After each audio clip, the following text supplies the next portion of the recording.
இனிய காலை வணக்கம் அன்புக்குரிய மாணவர்களே, நான் உங்கள் சுரேந்திரன். இன்றைக்கி என்னென்னா ஒரு அற்புதமான குறளை பார்க்க போகலாம். அருவினை என்ப உளவோ கருவியான் காலம் அறிந்து செய்யின். அருவினை என்ப உளவோ கருவியான் காலம் அறிந்து செய்யின். இந்த குறளுக்கான விளக்கத்தை நம்ம கந்தசாமி ஐயா கிட்டேருந்து கேட்போம். இந்த மண்ணுலகத்தில் ஒரு மனிதனால் செய்து முடிப்பதற்கு அருமையான செயல்கள், அருமையான என்றால் கடினமான செயல்கள் என்று ஒன்று இருக்கின்றதா என்றால் நிச்சயமாக கடுமையான செயல் என்று ஒன்று இல்லை. எப்பொழுது இல்லை என்றால் கருவியான் காலமறிந்து செய்யின். அந்த செயலை முடிப்பதற்கு, செய்து முடிப்பதற்கு ஏற்ற கருவிகளோடு ஏற்ற காலத்தையும் அறிந்து செய்தால் ஒரு மனிதனால் செய்து முடிப்பதற்கு கடுமையான, முடியாத, அருமையான என்று சொல்லக்கூடிய காரியங்கள் எதுவுமே இல்லை. ஏற்ற கருவிகள் என்பது இரண்டு வகைப்படும். ஒன்று அறிவு, ஆண்மை, பெருமை. இது மூன்று ஆற்றல்கள்.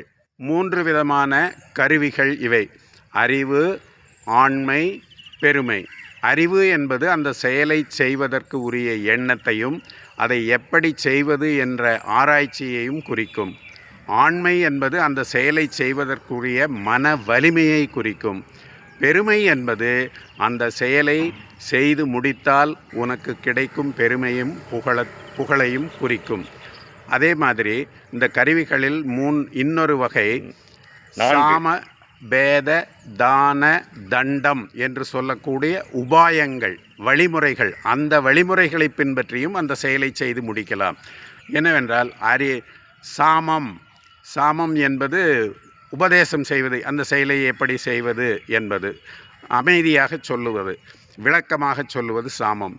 பேதம் என்பது அந்த செயலை செய்யும் பொழுது ஏற்படும் கருத்து வேறுபாடுகள், சாமபேதம்.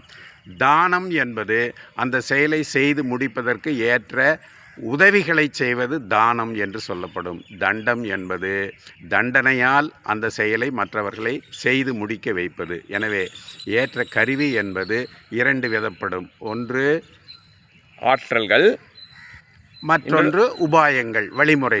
எனவே இந்த ஆற்றலையும் வழிமுறைகளையும் பயன்படுத்தி எந்த செயலை செய்தாலும் ஏற்ற காலத்தில் செய்தால் அது நிச்சயமாக வெற்றியோடு தான் முடியும். அது நமக்கு பெருமையையும் கொடுக்கும் என்பது திண்ணம்.